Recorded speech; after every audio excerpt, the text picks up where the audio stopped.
નમસ્કાર ખેડૂત મિત્રો, તમામ દર્શક મિત્રોનું મારી યુટ્યુબ ચેનલમાં સ્વાગત છે। તો મિત્રો, હું છું રોજેસરા જયેશ અને ફરીથી સ્વાગત કરું છું મારા એક નવા વ્લોગમાં। તો મિત્રો, આજે આપણે વાત કરીશું જે કોંગ્રેસ ઉખડ આવે છે તેને આપણે કઈ રીતે નિયંત્રણ કરી શકાય, કે જે કડવામાં કડવું જે ખડ હોય છે તો એને કયું પ્રાણી ખાય છે અને બીજા પ્રાણી કેમ નથી ખાતા, તો આજે આપણે સંપૂર્ણ વાત કરીશું મિત્રો।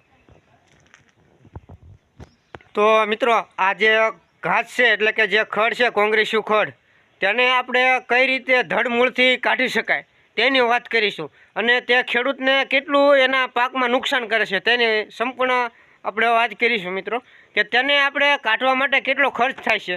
તો મિત્રો, હાવ ઓર્ગોનિક રીતે આપણે તેને કાઢીશું અને હાવ ઓછા ખર્ચમાં, જેને કહી શકાય ને કે એક સામાન્ય ખર્ચમાં તેને આપણે ધડમૂળથી કાઢી નાખશું। તો સૌપ્રથમ પહેલાં ચેનલમાં ન હોય તો ચેનલને સબસ્ક્રાઈબ કરજો, વિડીયોને લાઇક કરજો, શેર કરજો અને મિત્રો કમેન્ટમાં જણાવજો કે તમારે પણ આવું જે કોંગ્રેસી ઘાસ છે। તો મિત્રો, આ તમે જોઈ શકો છો કે જે આપણે આ કોંગ્રેસી ખડ છે તે આપણે પશુપાલન રાખતા હોય છે ખેડૂત મિત્રો, દરેક ખેડૂત મિત્રો રાખતા હોય છે, પણ મિત્રો આ પશુ પણ નથી ખાતા। એક જ એવું પ્રાણી છે કે જેને ઊંટ આવે છે તે ઊંટ ખાય છે। તો મિત્રો, આ જે કોંગ્રેસી ખડ છે તે કેવી જમીનમાં જોવા મળશે તેની વાત કરશું। તો આ લગભગ જગ્યાએ જોવા મળતું હોય છે કે જે આપણે ખરાબ હોય છે અને જે કેનલવાળો વિસ્તાર હોય છે, જે ડેમ તળાવવાળો વિસ્તાર હોય છે ત્યાં વધારે જોવા મળતું હોય છે।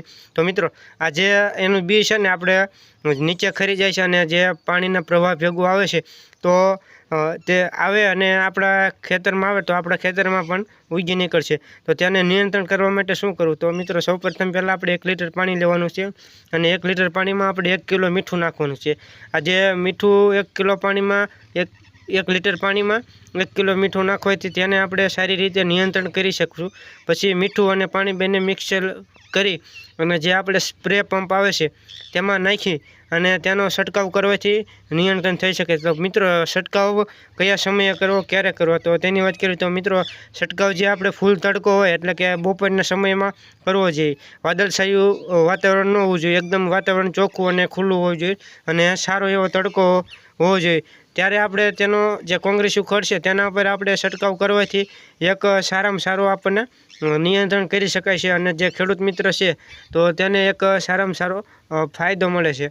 તો મિત્રો, આ જ રીતે તમે આ ઉપયોગ કરવાથી આમાં કહેવાય ને કે એક સામાન્ય ખર્ચ છે, કે એટલો બધો ખર્ચ પણ નથી કે આપણે વધારે પૈસા ચૂકવવા પડે। તો મિત્રો, મીઠાનો હાવ ઓછા નહીં જેવા ખર્ચમાં આપણે આ કરી શકશું। તમે જોઈ શકો છો કે વિડીયોના માધ્યમથી કે કેવું લીલું જે કોંગ્રેસી ઘાસ છે તે એકદમ લીલું છે, તેને મિત્રો આપણે ગાજરિયું ઘાસ પણ કહી શકીએ છીએ।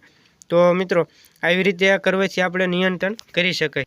તો આવી રીતે ઉપયોગ કરવાથી જે આપણે કોંગ્રેસી ખડ છે તેની આપણે નિયંત્રણ કરી શકશું મિત્રો। તો મિત્રો, આ વિડીયો તમને કેવો લાગ્યો? જો વિડીયો સારો લાગ્યો તો વિડીયોને લાઇક કરજો, શેર કરજો અને કમેન્ટમાં જણાવજો। ચેનલમાં નવા હોય તો ચેનલને સબસ્ક્રાઈબ કરવાનું ના ભૂલતા મિત્રો, ચેનલને જરૂરથી સબસ્ક્રાઈબ કરી નાખજો। જય માતાજી મિત્રો, જય કિસાન।